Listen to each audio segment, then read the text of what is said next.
Hello, everybody. My name is DJ Cervantes, and I am the School Supports Manager at Transforming Education.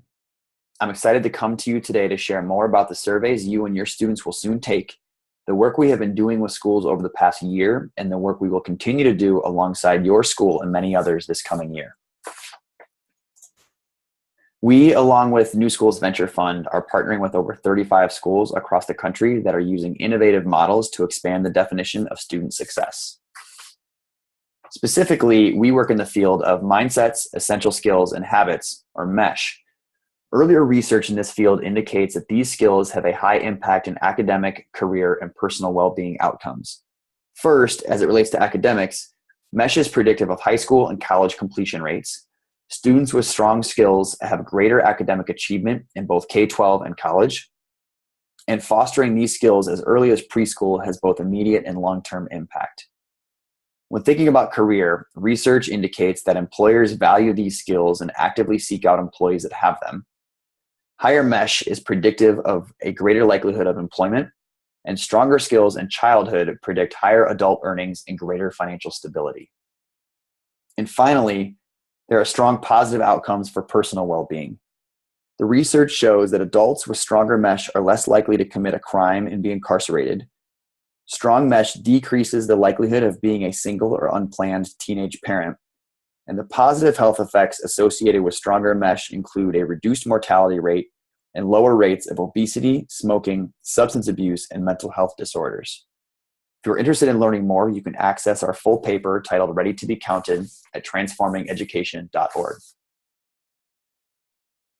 To measure and gather information that will allow your school community to develop these skills, we use two types of web-based surveys, teacher surveys and student surveys.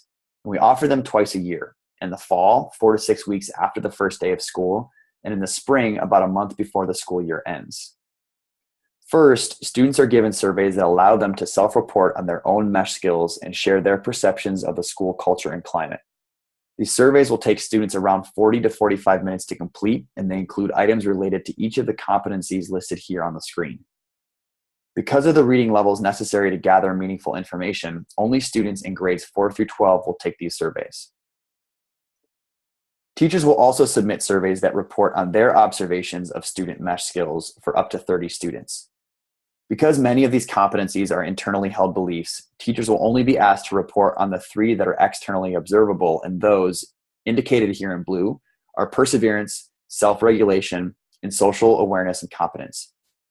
Teachers will also share their perceptions of the school climate and culture, and in total, those surveys will take a teacher no more than 35 minutes to complete. We launched the first round of surveys of this practice and research partnership during the 2016-17 school year, and there are already some interesting trends emerging. The first is related to growth mindset. In this cohort of innovative schools, we saw a consistent growth from fall to spring in growth mindset. This goes against findings in our previous studies that have shown that students reporting tends to decline from fall to spring. Even more exciting is that there is a positive correlation between growth mindset and student performance on the next semester's MAP scores in math. We are also discovering some interesting trends between males and females.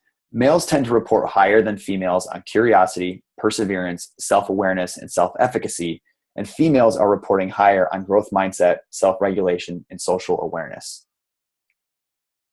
Finally, there are some strong positive correlations beginning to emerge between competencies, and a few examples of those include social awareness and self-regulation, sense of belonging and cultural and linguistic competence, and curiosity and perseverance. However, what is most exciting and far more immediate value is how schools are choosing to use and leverage the data.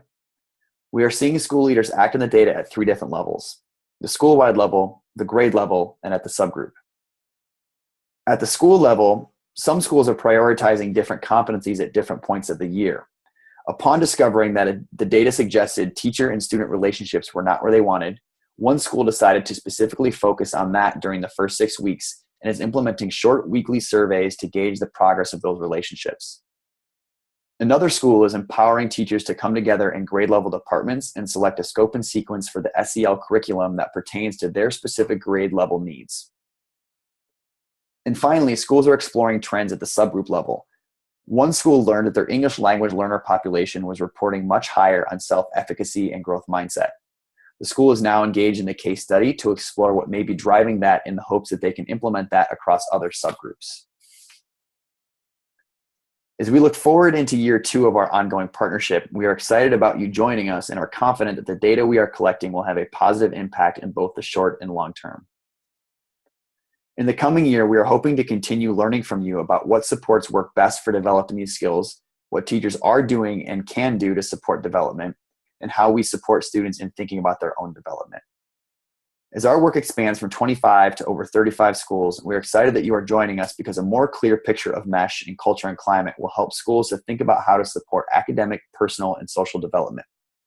By using this data, you can identify specific strategies to support students' classrooms and the broader school community, and we're at the leading edge of this field, and our work will inform a national approach to supporting an expanded definition of student success. In closing, I'd like to share some additional information that may be helpful as you approach the opening of your survey window. Teachers and students will have 2 weeks to complete the surveys.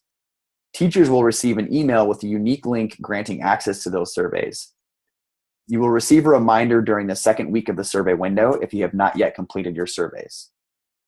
We will be providing the school leader with access codes that students will use to begin taking their surveys. And finally, your school leader or survey administrator has additional information, including proctor preparation, instruction, and FAQ designed to answer any questions you may have. However, if you have any additional questions about the content, please do not hesitate to reach out to me at dj@transformingeducation.org. If you are in need of tech support during the survey window, our survey platform partners at Panorama are ready to help, and they can be reached at support+newschools@panoramaed.com. We look forward to your continued partnership and are excited to see what new findings this year will bring.